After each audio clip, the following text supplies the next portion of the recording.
Bonjour à toutes et à tous, merci de nous rejoindre pour un nouvel épisode du Club Excellence. C'est une nouvelle saison, une saison toute particulière. On parle des top vendeurs et comment on devient top vendeur. On a la chance et l'honneur d'accueillir Thibaut Comelli. Bonjour Thibaut. Bonjour à tous. Comment vas-tu ? Eh bien écoute, ça va très bien, je te remercie. Ça va bien. Tu es le patron de Delange Immobilier. Exactement. Paris 5e et Paris 13e. Deux belles agences. 5 ans d'immobilier. Exactement. 12 collaborateurs. Oui. Et il y a une particularité. Avec effectivement un bagage, avec une expérience, d'autres métiers avant. Tu vas nous en parler, un peu psychologue. On va en parler parce que ça doit aider, ça va aider certainement dans le développement de ton activité. Tu opères donc, comme je le disais, dans le 5e et le 13e arrondissement de Paris. Tu te distingues par une écoute active, ça tombe bien, on parlait de psychologie, et ta capacité à mener des négociations complexes avec finesse. Tu vas nous en reparler, puisque c'est le thème du jour. J'ai quelques questions sur le sujet, et l'objectif, c'est d'établir des relations de confiance avec tes clients. Exactement, bien résumé. Top vendeur, une clé pour commencer ? Écoute, oui, plusieurs choses quand on est top vendeur en tout cas. Tu parlais l'écoute qui est très importante. Oui. Savoir se mettre à la place de l'autre, essayer de le comprendre, essayer de gagner sa confiance. Ça passe avant tout par l'écoute, à mon sens. Donc c'est, je dirais, la clé principale du top vendeur. Tu as été psychologue ? J'ai été psychologue, exactement, de formation. Ouais. Et donc, si tu veux, c'est un métier qui m'a permis aujourd'hui de comprendre mieux le client, forcément, de m'adapter au mieux à ses besoins. Bien sûr. Et se mettre surtout à la place de l'autre, encore une fois, pour mieux cerner ses attentes et son projet qui est essentiel dans notre métier. Donc encore une évidence, Joseph Sayag, vitrine média, 12 666 agences équipées en 15 ans. On ne compte plus, peut-être une autre ce soir à 18h, c'est ça ? Peut-être, allez savoir. Tu connais bien Yvan Thibaut ? Ouais, je connais. Alors, depuis pas longtemps Thibaut. Ce que je peux dire Thibaut, c'est quand même que de très précis, très pointilleux, très exigeant. Dans le bon sens du terme. Dans le bon sens On sait du que le terme. détail, c'est important dans l'immobilier. Exactement, que dans le bon sens du terme. On est là qu'entre amis. Et je trouve qu'il fait les choses bien, et il fait les choses même très très bien. Et ça se ressent alors, dans ces agences qui essaient de mettre en valeur, mais surtout, je pense au contact de ses équipes ou dans son quotidien avec ses clients. Donc, j'imagine que s'il est avec ses fournisseurs, il est forcément de l'autre côté. Donc ça, c'est intéressant. Et puis le parcours, parce que les psychologues dans l'immobilier, il n'y en a pas beaucoup. Et donc je pense que ça doit en dire long sur toi. Et il en faut, parce que les clients sont pas toujours faciles. Est-ce qu'on a le droit de dire ça ? Oui, alors les situations, je dirais plutôt, effectivement, sont pas toujours faciles. Et il faut forcément, du coup, être encore une fois à l'écoute, savoir se mettre à la place de l'autre pour faciliter les négociations. On t'en parlera du coup tout à l'heure. Les outils. Moi, j'ai besoin d'outils. C'est comment on prépare une négociation importante.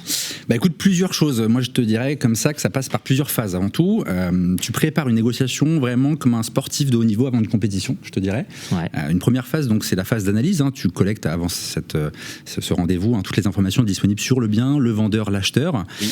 L'objectif, c'est vraiment de connaître les motivations de chacun. Oui. Donc les points de blocage, les marges de manœuvre que tu peux mettre en place.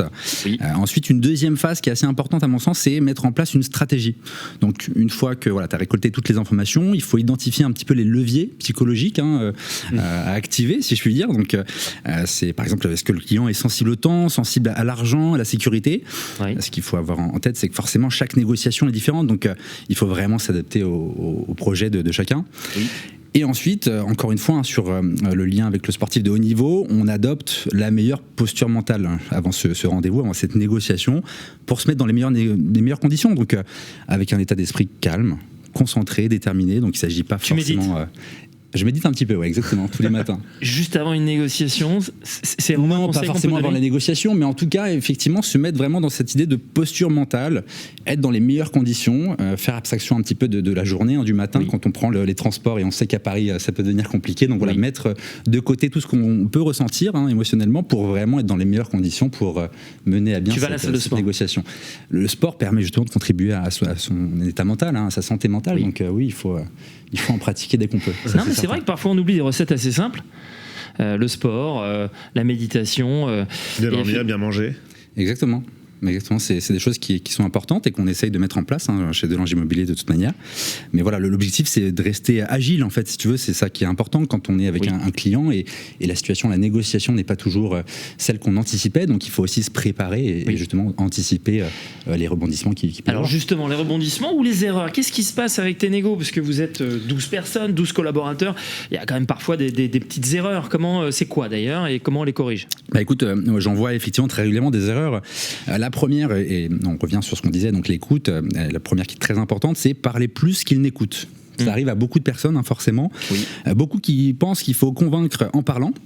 Alors qu'en réalité, c'est tout l'inverse, c'est vraiment en écoutant qu'on prend l'avantage. Donc ça, c'est vraiment une erreur que je vois assez régulièrement. L'autre erreur, c'est confondre persuasion et pression. Donc mettre la pression, ça peut braquer un client, forcément, vous le savez. Une bonne persuasion, c'est de la finesse, pas de la force, à mon sens. Et donc l'autre erreur aussi que je vois, c'est passer à côté des vrais besoins, pas s'intéresser au projet sans connaître les enjeux ou la finalité du client. Donc voilà. Donc en faisant ces erreurs, forcément, on négocie, mais à côté du sujet, tout simplement. Donc, qu'est-ce qu'on fait? On accompagne ensuite les négociateurs, on les forme. Tu vas les accompagner, tu as un onboarding qui est en place, j'imagine, quand tu accueilles de nouveaux collaborateurs. Exactement. Donc, il y a le savoir-faire qui est important, mais le savoir-être. Et donc, ce que je te disais, c'est savoir justement adopter la bonne posture, être dans les meilleures conditions pour négocier, parler aux clients.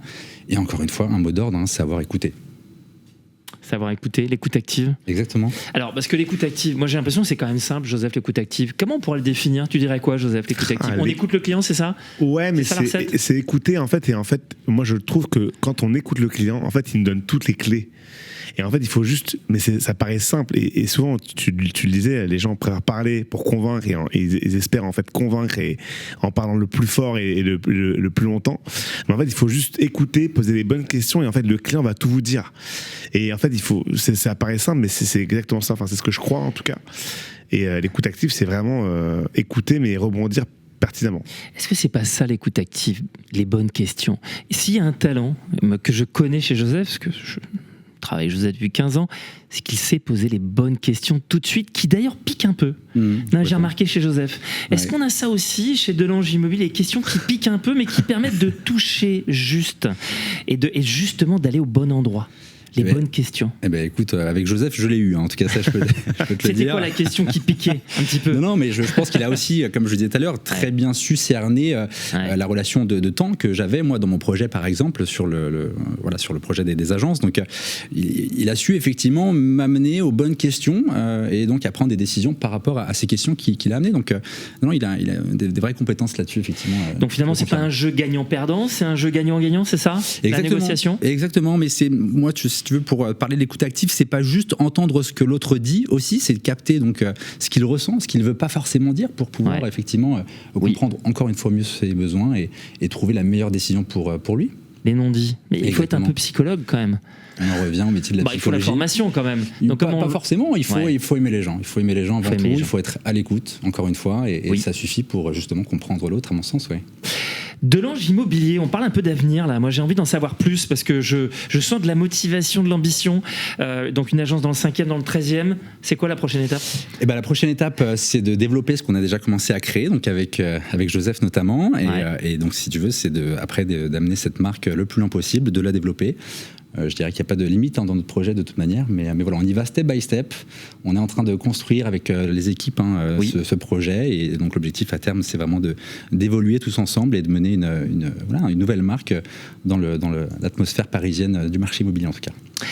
Merci Thibaut pour ce partage. C'était vraiment intéressant d'ouvrir sur l'écoute active, la psychologie client et d'être dans cette relation gagnant-gagnant dans la négociation. J'ai appris des choses. Merci. Joseph, merci d'avoir été là. Merci à vous. Merci à tous. Je vous dis à très bientôt pour un nouvel épisode d'une Nouvelle Excellence. Merci.